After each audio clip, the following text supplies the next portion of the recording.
event, and it was a great mix between our first year students, our continuing students, executive MPA students, and also alumni. So, you know, this question of what can I do with my MPA honestly might be a question that you never stop asking yourself, and that's okay. And so to begin that conversation, we have 4 faculty members. I'm also joined by my colleagues. I think I saw Marie pop in, and also Nadine Shaw, who is our program director for the IPPL program, who's also an Evans School alumna, is here to support the breakout rooms because, you know, we're going to have faculty members provide lightning talks, and then we're also going into a brief moderated Q&A. But the rest of this program until 5 p.m., we want this to be a space for you to connect with these faculty members. So we'll have 2 breakout room sessions. So with that, I'll begin with our summary. So we have Steve Page, who is here, Mary Kay, Akhtar, and also Lee. These are our 4 faculty members who are representing different sectors. Each of them are going to be giving lightning talks, which is, imagine like a mini TED Talk thinking about how they see skills and coursework throughout the MPA program manifesting in different professional spaces and how alumni of the Evans School have been able to leverage these skill sets. And then I'll go into a moderated Q&A.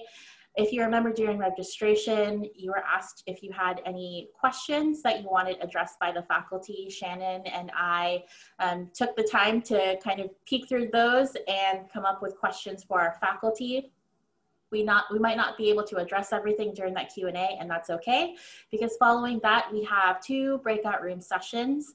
And I will provide a little more instruction on the naming convention, so it's easier for us to sort you into these 2 breakout rooms. We also acknowledge that it's not exactly an opportunity for all of you to connect with all 4 faculty members, and that's okay. We hope that this is just a teaser, and it's an opportunity for you to engage with faculty during your classes with them, if they are available during their faculty office hours, or if you just want to email them directly and ask for an informational interview. That's something that we encourage you to do. So with that, we're going to start with our lightning talks. This is 5-minute brief broad overview that each faculty member will provide. And we're going to start with Steve Page. Thanks, Melanie. Hi, everyone. I'm Steve Page. I teach and study collaborative governance and strategy, primarily in government organizations, but also in some nonprofits and for-profits that happen with government. It's good to see the names, and if I scrolled through all the pictures on my little Zoom screen, I could see you taught in the past or don't know it yet, but I'm looking forward to teaching this year. Thanks for joining us. I've worked with a variety of different government agencies over the years as a researcher, as a consultant, or as an advisor, and as an employee back before I joined the Evans. And so the initial question that Melanie posed to me was, where do I see the stuff that we teach in class happening out there in practice? Short answer, but the specific combination or mix of skills, tools, concepts that we teach in different courses depends on your role or the type and on the type of government or organization that you work in. So let me just do a little sort of public sector one and segue from there in a lightning mode into public sector employment and job opportunities 101. Forgive me if some of you find this remedial, but I want to make sure that we're all operating from a level baseline, and then we can explore further in the Q&A and in the breakout rooms. So one of the things to be aware of is that governments differ by purpose in terms of their mission, by ideology, you know, who's in charge, and in terms of their budget levels. And they also differ by jurisdiction. So city government is slightly different from county government, is slightly different from regional or special purpose governments, which are different from state governments, which are different from federal governments or international organizations, like say the EU. It's also important to recognize government organizations and offices differ right? So if you work in in the legislature or in a legislative support office, that's going to feel different than if you work in a direct service organization or agency, often called a line agency. That in turn is going to be different from an executive agency where you're working, say, with a mayor or a governor or a county executive or other elected folks. And finally, the other sort of major category here is the administrative or support agency, right? Sort of a human resources department or an auditing department or something like that. Job opportunities differ in each of these different types of organizations and offices. So it's important to be clear on kind of what your broader predilection and skill sets are in terms of how you go about choosing among those different settings. It's also important to recognize the different types of jobs that you can use your MPA for. And I'll distinguish a handful of different types for entry-level MPA folks coming out sort of maybe in the first year or two after you get your degree, and then talk a little bit about, again, enlightening fashion, a little bit about opportunities further along in your career. And some of those opportunities further in your career may be very relevant for those of you with more years of experience under your belt before entering the MPA program, or if there are exec MPA folks on the call. Obviously, you're maybe looking at some of the more advanced career options also.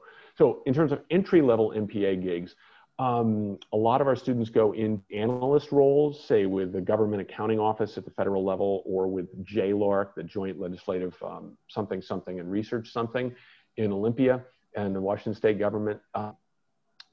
A number of our entry-level MPA folks go into program management, where you're sort of overseeing a single program, or project management, where you're managing, you know, and coordinating the delivery and execution of multiple types of functions over the life of a project. Some of our students end up managing grants and contracts. You can take Ben Brunge's class on managing grants and contracts to learn more. A lot of our folks work in communications offices. This is obviously a big function in government agencies, or in community outreach and engagement offices, say the Seattle Department of Neighborhoods or something like that, where, or even in a line agency like the Seattle Human Services Department, in a community-facing job where your role primarily is to talk with the folks who are the beneficiaries or the communities that a program or a series of programs or maybe the entire department serves, and learn more about what their needs and wants are to inform the design and delivery and communications of the organization or the program that you're working for. And then sort of beyond that entry-level sort of analyst, service delivery, researcher kind of hands-on role, with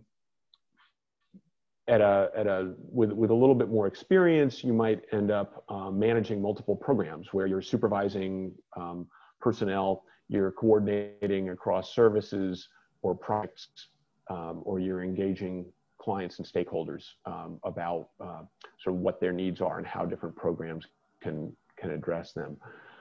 From there, you might move into managing an entire division where you're, you know, again, supervising and coordinating, and engaging stakeholders, but you're also thinking about strategy. So what are we trying to do here as an enterprise, or as a collection of services or projects? And then finally, above that, you may end up managing a department where, again, you're doing some personnel supervision, you're doing that strategy work, and you're actively engaging not just stakeholders and partners, but also authorizers, the folks that write the budgets, the folks that have grants and authority to offer you. So the mix of skills that you're exercising in these roles depends on how far along you are sort of moving up this level of formal leadership and management responsibility, and the types of agencies or governments that you're working in. And that's all. Talk to you later. Thank you. There's so much more to talk about, and thankfully you'll have breakout room sessions to be able to ask specific questions at a later point today. And up next we have Mary Kay. Thanks so much, and thanks, Steve. Hi, I'm Mary Kay Gugerty. I'm obviously also on the faculty here, and I teach in the areas of nonprofit and NGO management, as well as international development. So this quarter I'm teaching development management and governance. And so I wanted to talk, I was asked to talk a little bit about the nonprofit sector, and I think I'm going to interpret that in a fairly broad way. I want to echo something Steve said, which is really to kind of think about at what kind of role do you want to play? We often divide things into sectors, but some people are really interested in maybe more policy analytic roles. Other people might be more interested in managerial roles. And so that's, I think, one thing to sort of think about that kind of cross-cuts what the sector is that you want to be in. And then there's obviously also the issue of, you know, are you completely into education policy or social policy or whatever it is? And, you know, thinking about, again, do I want an analytic role within that, a managerial role within that, and then what kind of sector do I want to work in? But thinking a little bit about the nonprofit sector specifically, and I'll start by thinking about the nonprofit sector in the United States. I was going to put a plug in, if I can put it in the chat, for a report that we just completed at the Nancy Bell Evans Center here at the Evans School, which was based on a survey of nonprofits in Washington State. And this might give you a sense of what what's going on in the nonprofit sector in Washington State, and sort of how particularly the pandemic has affected those organizations. And as you might expect, demand is up, particularly for human service organizations, but funding is down, volunteers are down, and for non-human service organizations, so those that aren't trying to do direct services to people who are in need, everything's down, right? So it's a really interesting turning point for those kinds of organizations, and I think we're at a moment where we're not completely sure what things are going to look like in a year or in 2 years, but there's been every effort, I think, on the part of funders and government to respond to those. And so for the moment, a lot of organizations are continuing to move. And we found that most organizations that wanted to get, for example, CARES Act funding were able to access and get that funding. And that was really helpful. So it is a challenging time for the nonprofit sector. And certainly if you're interested in moving into that sector, you probably are thinking, you know, what are the prospects? While it's hard to tell, I think the prospects are reasonably good. And so how should you be thinking about what to do while you're at the Evans School if you have that interest of moving into the nonprofit sector? And I think there are a couple different things. As I was saying before, consider whether you see yourself going on a sort of a management and program management, project management track, or on an analytic track, and those might offer you very different skill sets. And I think Lee is going to talk a little bit more about those. So we can come back to those questions after Lee talks. But then also think about what are the critical, you know, things that almost all nonprofits need, right? So they need human resources, human management, they need fund development, they need somebody who can really manage finances and do budgeting. And so there's some core things that most nonprofits, which tend on the whole to be lean, really need you to do. And so making sure you're solid in those skills so that you can sort of move up in a nonprofit organization, I think is really critical, along with gaining whatever kind of analytic or substantive expertise you want to need, you'd like to have. So I think keeping that in mind and doing your best to gain those skills while you're at the Evans School is really important. I also think that it's really important to think about, when we look at what our alumni do afterwards, and some people who come in and they're very attached to going into the nonprofit sector, but they find out they end up they get a great public sector job, maybe working for King County or the city of Seattle, and they come back from that job into the nonprofit sector. So we really see students are going back and forth between the sectors, which makes a ton of sense when we see how public services are being delivered, right? Which is in collaboration of public and nonprofit agencies. So I would think about the kinds of jobs that you think you'd like to get, and be as open as you can be about which sector might be the right starting point for you as you think about what your next job is going to be in the nonprofit sector or after you finish your MPA. I would say it's important, and I think in this environment more than ever, to really try to start doing some informational interviews early, especially while you're a student. And if you're truly not looking for a job, or if you're saying you're not doing this informational interview because you're immediately looking for a job, I think people are really open to talking to students, and it's a really great time to just understand what's going on in the sector, talk to a few people, talk to people that have a career that you hope to have in 5, 10, whatever it is, 15, 20 years, and see what they have to say, and do it while you're a student, because people, I think, are really willing to help students, and we're often hesitant to make those asks, and I think it's really important to do. And now it's relatively easy to organize. Nobody has to go anywhere. I know we're all tired of Zoom, but I think that's a really critical thing for people to do. And I think the other thing is really to try to just start now, if you're interested in the nonprofit sector, to track what's happening in the sector now, read some of the key things, see what the conversations are that are happening, follow you know, people you think might be helpful on social media or whatever it is. I think as soon as you do that, you'll begin to see all the skills and things that you're doing at the Evans School are going to have immediate application. You'll see the kinds of challenges that people are talking about. I'm going to try to open my chat up again and put in a couple of what I think are the key resources there that you might want to think about following if you're not already following them and you really want to work in the nonprofit sector. And I guess I'll end by saying, I think like so many sectors, the nonprofit sector and the philanthropic sector right now are really going through a turning point, not just because of the pandemic, but because of the uprisings and really having to confront the level of racism that's kind of inherent in the nonprofit sector, the who controls the money, all of that stuff, I think is really important. And that is really going to be an important thing to consider going forward in the nonprofit sector. So whatever your position is, wherever you sit in this debate, you know, I as a white woman with a lot of privilege have really been thinking about what's my role in this, what should my research be doing to deal with some of these issues. And I think no matter what, that's going to come up in every interview that you have. And so how you want to carry that work forward in the nonprofit sector, I think is also going to be really critical going forward. So I think I think most of you are probably doing that as part of your education anyway, but I think that's a really important thing to think about. How would you, you know, an interview question where someone's going to ask you, how would you help this organization move forward on that front? How will you sort of answer that question, and how can you learn from the experiences of some organizations that are already doing that work? So I haven't paid very good attention to my time. It felt like 5 minutes. How am I doing, Melanie? Should I turn the floor over now? Right on track. Thank you, Mary Kay. And Super. we'll have an opportunity to ask you a little more in depth during our moderated Q&A. All right, thanks. Thank you. Okay, our third panelist is Akhtar, who prepared slides. So I'm gonna move that on over. The floor is yours. Unmute. Okay. Thank you very much. And I teach here, but I also have a very eclectic background, which is not of a typical faculty member. So I just wanted to kind of lay that out. I came from academia, having taught at MIT in architecture and urban design, having spent time in the nonprofit sector, running 2 large nonprofits, was at Microsoft running their corporate philanthropy, and now I teach.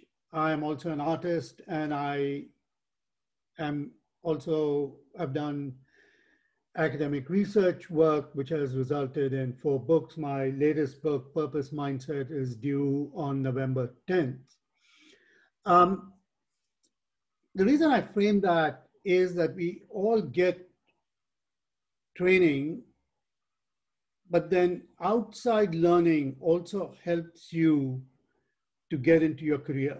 And if you can just move to the next slide, please.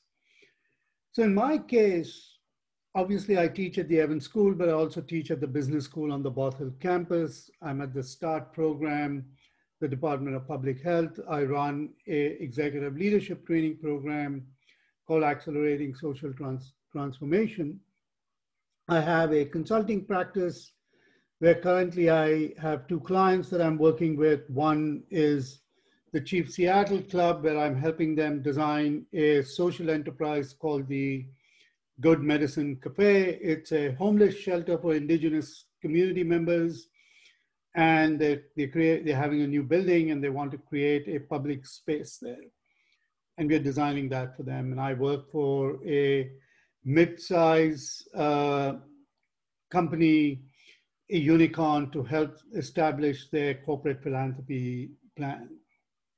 I am also working extensively on the COVID work for Washington State around reopening our economy. And we're working on 2 large contracts along with Dean Emeritus Sandy Archibald and I on opening up our economy through adoption strategies focused on small businesses. So what is your skills? As an MPA student, you have both analytical skills And you also have personal skills of understanding communities and environments. And that is actually very valuable for a corporation if you're looking at going into the corporate sector or even in the social impact space. So when you look at a corporate sector, it's not just the philanthropy group that should appeal to you. Companies all have public sector divisions, government affairs divisions. They actually also have now connections between data and public policy, data scientists. So all of this should really be things that you should be looking at as you're considering that space. If you're looking, and another thing to keep in mind, and Mary Kay alluded to that, we're going through some enormous transformations, not just because of COVID, but also because of what is happening, particularly in the US around diversity, inclusion, equity. And many large corporations and small corporations are trying to map to that. And they're looking for advice, they're looking for input, they're looking for talent that can help them guide through that process. And we as students and faculty from the Evans School bring that to the table. So think about that. You know, how do you help companies think about expanding their connections to the communities? How do you think about companies looking at more diversity and inclusion kind of issues? So there is a lot of opportunity there. And then as far as the social impact space goes, that is continue to increase. You have $500 million, about $445 billion that were given out last year through philanthropy. About $500 million was invested in social enterprise, where people are actually looking at investing cash for social impact, both for returns at market rates, but also as minimal returns. So there is this whole other space where business and social impact are coming together, and having some of those skills and preparing for that can also help you find new opportunities. Many newly minted high net worth individuals are no longer starting foundations. They're actually creating limited liability corporations and are looking at wealth investment through that vehicle. So understanding some of these issues will provide you with great insights and learning and set you up for greater success when you're looking at this sector. Follow Mary Kay's advice, start the conversation now, reach out to people, set up informationals. Nobody has anywhere to go. So even though it's Zoom, people are willing to spend that time. And the other thing I would advise you is to make sure that you are on LinkedIn with a proper profile, and ask people to link, to connect with you on LinkedIn, including faculty. You will be surprised as to how many connections you can open up through that. So I'll just stop at that. Thank you, Akhtar. Also very reaffirming to have 2 faculty members now reinforce informational interviews. If you haven't already stopped into the MPA student SharePoint site, we provide some resources on networking and informational interviewing, how you can leverage LinkedIn to search for alumni to conduct these informational interviews. Our final faculty member who's doing a lightning talk is Lee Anderson, who also prepared slides. I'm going to pull those up real quick. Okay. So as you can see, unlike Akhtar, as you can see by my slides and my living room, I am not an artist, but I am going to be talking to you about research. I'm a faculty member, a professor at the Evans School. I've been here since 1997. So the first thing I wanted to just note was, what type of research we're talking about, because there are many different types of research. And I think of research as being involved in lots of different endeavors in an organization, but I think what we're talking about is research as opposed to project management or budgeting or data analysis or procurement or some of the other projects that Steve and Mary Kay and Akhtar spoke to. It's really about digging deep into a question. So the who or the what, sometimes the why. So if you were researching how the sugar sweetened beverage tax has affected tax revenues, or the consumption of soda, or how the change to district representation in this city changed political outcomes, or how to design a good carbon tax. Those are all things that require you to dig deeply into the literature, what has been done before, what has worked, what has not worked, and then to apply some theoretical framework to those solutions or answers. So the research part of it is I think the actual rabbit holing that we all do, but rabbit holing for a purpose. So when you think about different types of research, sometimes you will be doing research where the project is assigned to you. Sometimes you will be required to raise your own money. So for example, if you're applying for grants or responding to RFPs, or sometimes if you are an academic like some of us, you are able to do research as part of your responsibilities and it's funded. But there's not a lot of research jobs, I just want to say, where you get to do the kind of research or always work on the types of research questions you're interested in. That's a bit of a luxury for while you're in school, and then sometimes according to the career you end up with. But in general, I think it's worthwhile remembering that if someone is paying you to do this research, you may be doing the research that they're interested in, and hopefully there's an overlap. The difference between applied research, pure being more theoretical, where you draw on some of the conceptual frameworks that you learn in the MPA program. Applied is a little bit more empirical, qualitatively or quantitatively. And I want to say before we go to the next slide that there is a lot of research that happens on university campuses. This is a primary place for research. This is a primary place where people get to do the sort of research they're interested in. So if you are interested in a research career, I urge you to look all over this campus for internships, paid or unpaid, to work with faculty members that you're interested in doing research with, because this is a great opportunity. And the MPA program is very widely respected across the campus. I regularly have colleagues in different departments asking if I have good MPA students to recommend for their research projects. So if that's what you're interested in, take advantage of the 2 years you're here. So Melanie, I can go to the next slide. So this is sort of the nuts and bolts.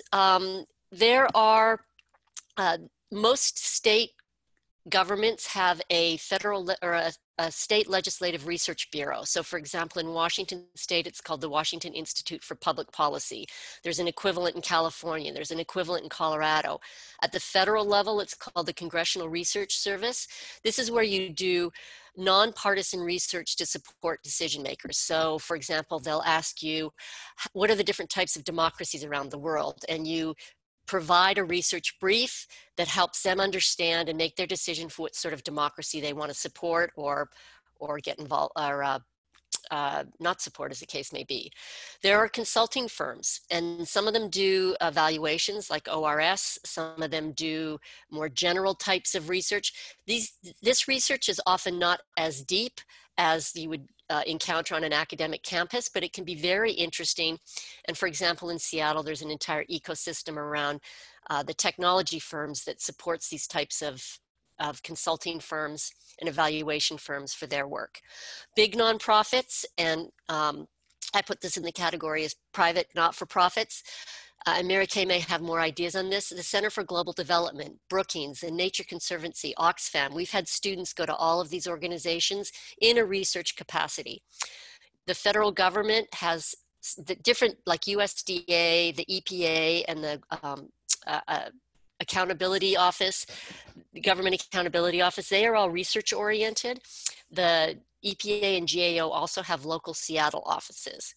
And then finally, the state government, more than the city and more than the county, I think also support some research. So for example, I think the Department of Environment in Olympia, and again, Mary Kay might know something about this, but I think at the state level, there are also research endeavors within different departments. I do want to say the more you want to do really deep, technically applied work, the more you want to try to answer the why question, perhaps establishing causality, the more you're starting to talk about the research that is done at the doctoral level and the MPA level. So you could also consider doing a PhD. We have lots of students who have discovered that that actually research is their passion, and they've discovered that through the MPA and then to do PhDs. I will say the nature of research is changing. A lot more data science, a lot more data visualization. So research is changing from what we all did, you know, going to the library and taking notes and writing things out. But the communication of that research has not changed. So some of the best training you will get in your MPA program is that memo writing, is that logical thinking, is that how do I organize an argument? Because a lot of people can hit, you know, OLS on their stats program, but they can't figure out how to work that data and those findings into a research brief. So you need all the pieces of the MPA program, not just benefit cost analysis and not just advanced quant. You need to think about the writing and the analytical thinking as well. But you can really do a lot at the MPA level. It's just another sort of determination. If you're mobile and you want to do a PhD, that is available to you as well, and the MPA is great training. So I'm going to stop there. Thank you, Lee. I'm going to stop sharing the slides you created. We'll move back into PowerPoint.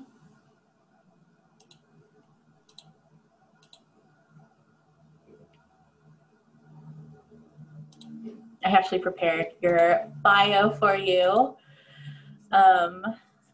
So we're going to move into moderated Q&A, and Lee, since you were the first person, or the last person, sorry, to provide your lightning talk, I'm asking that you're the first person to answer one of our questions here for you. And you already sort of dove into an overview of some of these skills in the MPA program, but could you talk a little bit more about you know, a student who's interested in pursuing a possible policy research-oriented path? What skills do you feel like are most valuable? So you talked about communicating really technical concepts to a broad audience, but additional skills that you feel like are going to be really helpful to land a position following their MPA related to policy research, and or diving deeper into possible career pathways into a PhD program, and what skills should students be cultivating or refining throughout their time at Evans? Yes, so definitely you want to have strong quantitative empirical skills, just because that sets you apart a little bit, but they don't count for anything if you can't write and express yourself. I have a bias towards data and data visualization, and not necessarily sophisticated econometrics, but being able to use data graphically and use it to bolster your argument. I think it's really important on the writing front that you come across as an analyst and not an advocate. I think in your life you can advocate for whatever you want, but the more that it is based on solid analysis, the more seriously people will take you. So I think honing that voice, which again is through a lot of the management side of the MPA, honing that voice in writing an analytical, logical argument is important. And I think the other thing is trying to get, while you're here, some independent research. I mean, we ask, as everybody does, you to do a lot of group, and you're going to want to try to have a couple of authored pieces that you can share when you're going out there, and not blog, but short, you know, pieces, something that shows your ability to lay out an argument, to be spaced, and to dig deeply into research and cite, and have a bit of tone to it. Serve you well.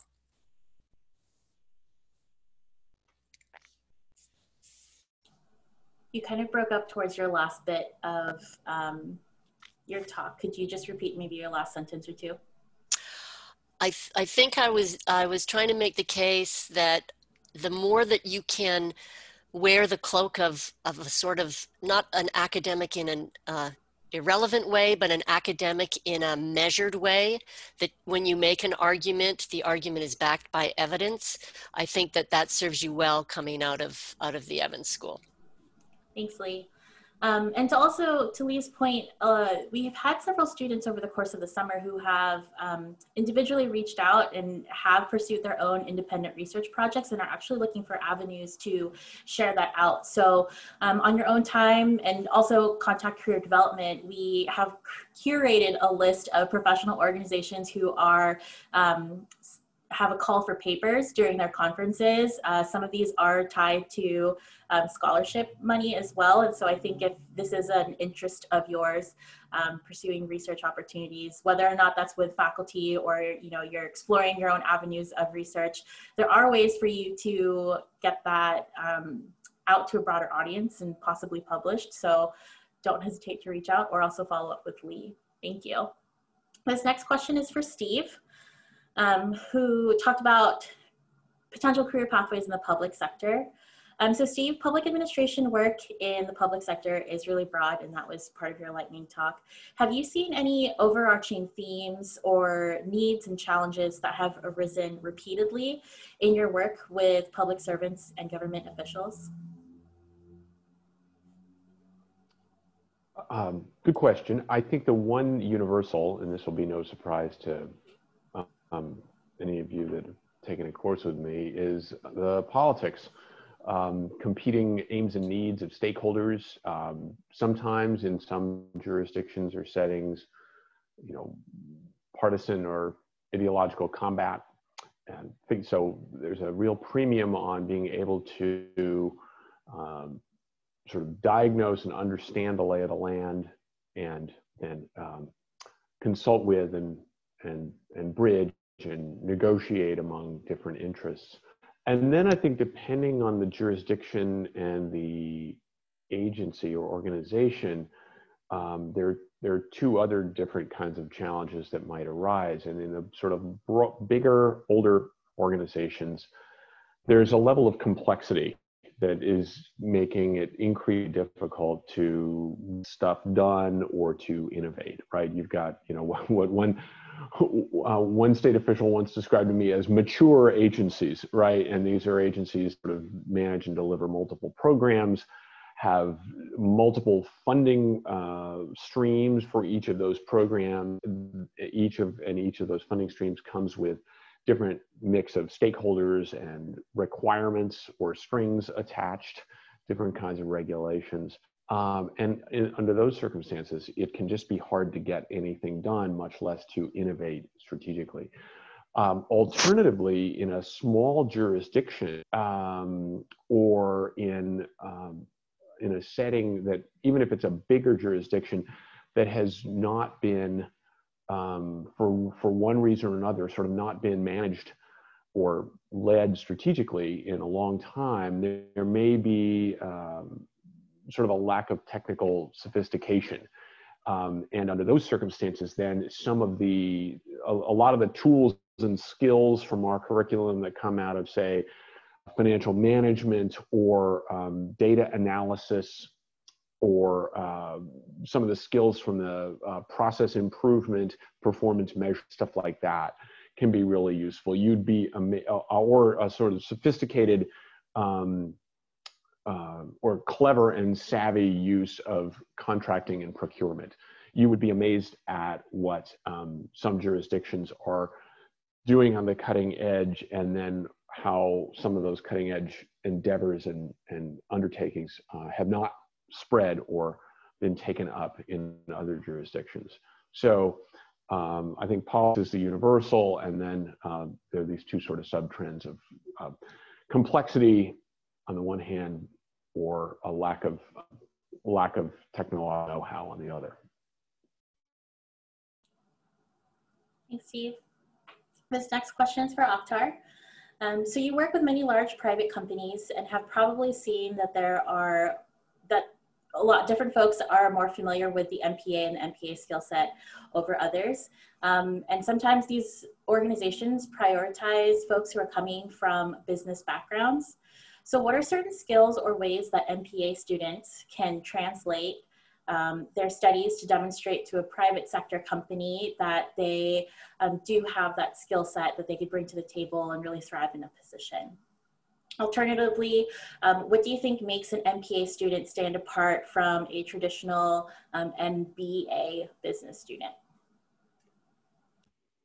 I mean, I think in some ways, you know, Lee also answered this question in terms of skills, right? I mean, I think one of the things that differentiates an MPA student is the combination of hard skills that you have,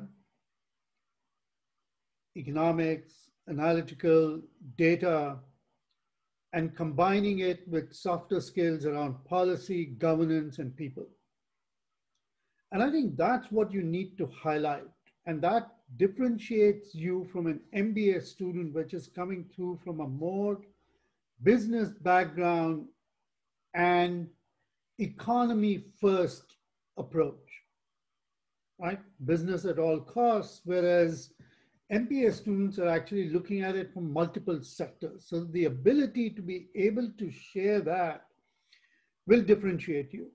And, you know, we've had Evans School students at Microsoft Philanthropy. We've had other, you know, people coming in from other disciplines in many of these programs. So I think you're not going to compete with a student or a group that is looking for an MBA because they're looking for business expansion skills.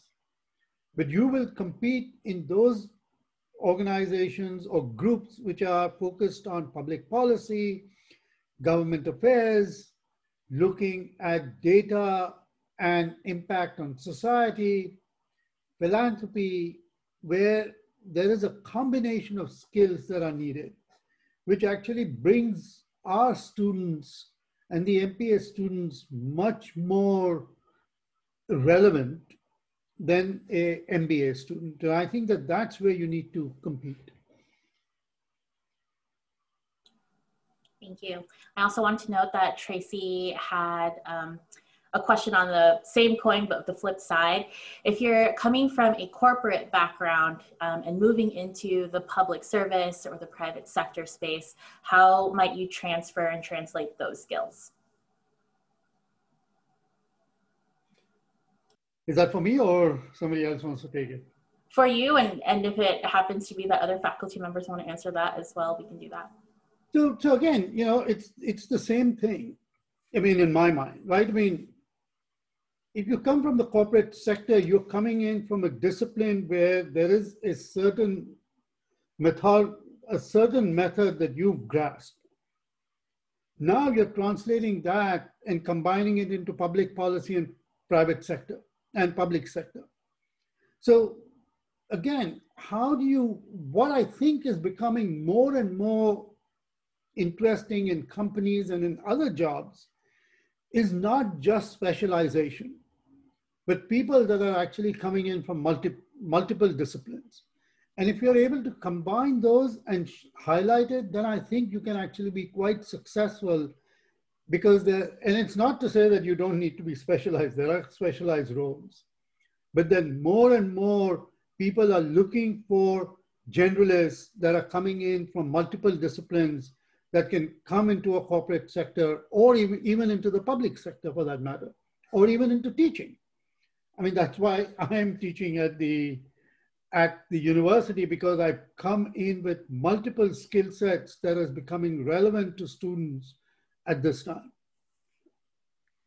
I want to just jump in on that as well and say, I think if you have training in both disciplines, you kind of speak two languages, and that's a huge advantage. I think even though we live in this collaborative governance world, at least on the kind of private side of that world, I mean, when nonprofits or NGOs try to work or collaborate with private sector firms, it's still amazing how hard it is for them to communicate. It's actually still really hard, even though they might be talking about the fundamental same underlying concepts, the conversations don't go well. And it's because people are just using a different set of frameworks, a different set of language. We see it in classes when we have MBA and MPA, students together, that they often have trouble collaborating and working together in small groups. They're just a microcosm of that bigger world. So I would see it, I would bill it as a real advantage. You're bilingual, and that could be really helpful. Thanks, Mary Kay. This last question for you in our moderated Q&A section is going back to what you had shared around nonprofit management earlier. I think the way that you had framed some of that is, in light of COVID-19, there are possible funding stream constrictions based on everyone's budget, but also the need for services that are created by these organizations is increasing. Can you provide any insight or additional advice that students should be considering as they are developing that interest in leaning more into learning about nonprofit management and nonprofit organizations? Sure, and I probably got a little ahead of the Q&A by putting that into my main talk. And I don't think it differs from what I said earlier. I think it goes back to this sort of, you just think about what entry point you end up going into and what kind of organization it is, because you could go into a large, nonprofit care or Save the Children, or a large domestic, human services organization nonprofit. And just like going into the public sector, you might have a very narrow job. You might be working on evaluation or this particular project or this particular element.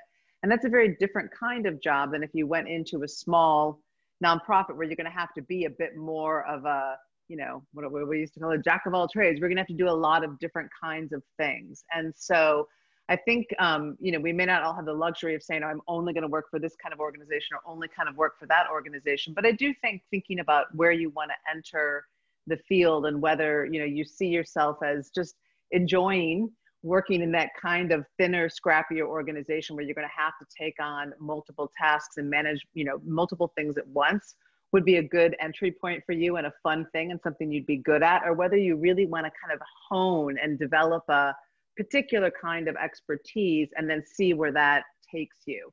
I think, there's no one is better than the other. It's just they're very different, different kind of initial paths into your career, and they'll have very different kinds of, a different feel to them.